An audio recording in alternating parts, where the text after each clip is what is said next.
So I caught this clip of Tucker Carlson talking to this Jessica Kelly character. I'm sorry, its name is Jessie Kelly. And I thought I would just comment on it. So I'm going to go ahead and play the clip. Maybe I'll say one or two things as the clip is playing. And then I'm going to say one or two things afterwards. Let's check out this propaganda.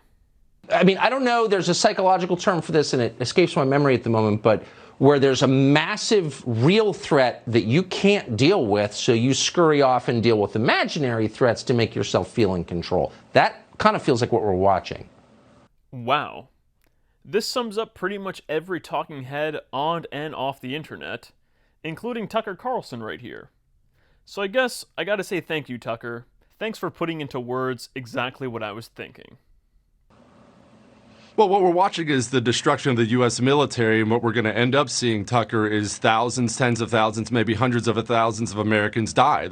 Those are the stakes of the game we're playing here. We don't need a military that's woman-friendly. We don't need a military that's gay-friendly, with all due respect to the Air Force. You aren't real.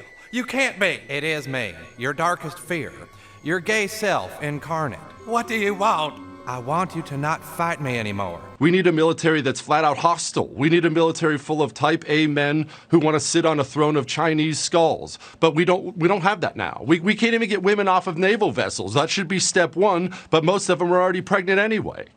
Yeah, before I get into anything, I just want to say that if you don't think that this guy sounds like Mr. Garrison, just try listening to him again, right? And where there is smoke, there is fire.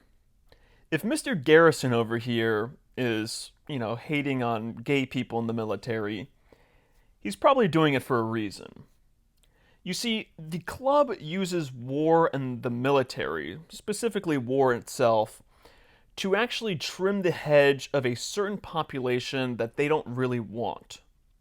Specifically, they don't really want a population of strong, type A men who are willing to put their lives on the line to do what's right. So the club, they use war and conflict to make sure that these individuals get taken care of. They make sure that these individuals have, one, an outlet for their feelings and their beliefs, and two, they make sure that war basically takes these individuals out. You're not going to find a lot of soft-body communists in the military. You will, though, find a lot of hard-body, strong-willed conservatives in the military.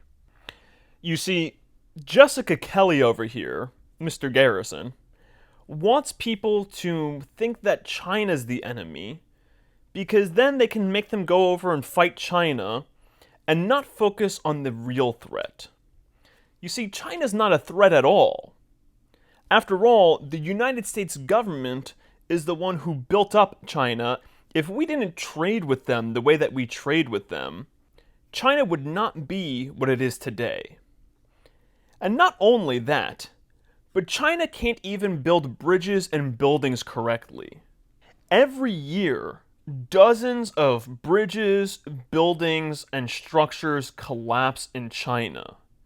According to a quick Google search, a total of 157 bridge collapses, not including the ones caused by earthquakes, were collected from the public media reports in China from January 2000 to March of 2012.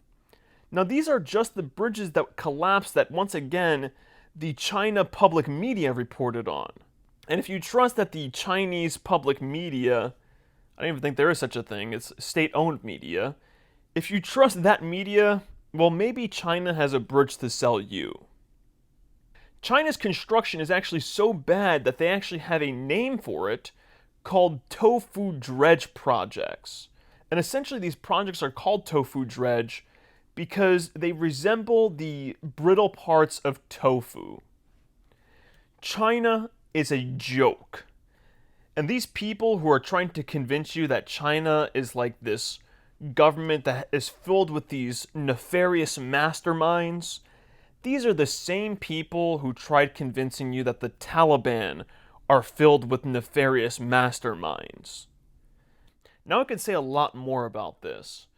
I can talk about how China is surrounded by our allies or by people who won't fight for China, Like, a lot of people think that Russia and China will go to war together. I don't see that happening because Russia has a better relationship with India than it does have with China. And if we were to go to war with China, if there was some kind of global conflict, chances are that India will take our side because India and China have a lot of animosity. So if India goes to war with China, or at least if India is on our side, and then Russia decides to take China's side, chances are that will ruin the relationship between Russia and India. Not to mention, China's military isn't even considered a modern fighting force. And even according to the South China Morning Post, the PLA intends to become a modern fighting force within the next 6 years, but will need to overcome problems with training and equipment. Their training is terrible.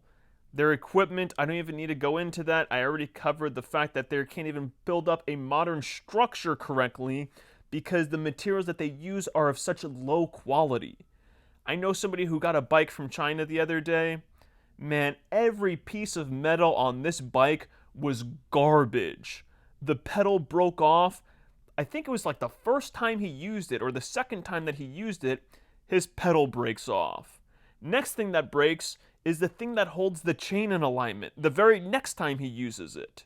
These are just some nuanced things that a lot of people who like to fearmonger about China just seem to totally ignore. The real threat, the real enemy, the people that our military should be really concerned with is our own politicians who are running up our debt, destroying our country from within, destroying the world around us and making us enemies everywhere. And these same politicians who actually are creating these bad guys, who are actually building up people like China who do not have our best interest in mind.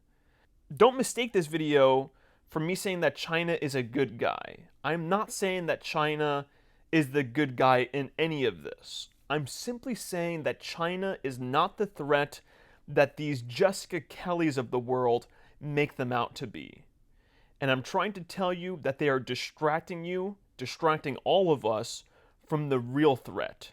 And that is the enemy from within.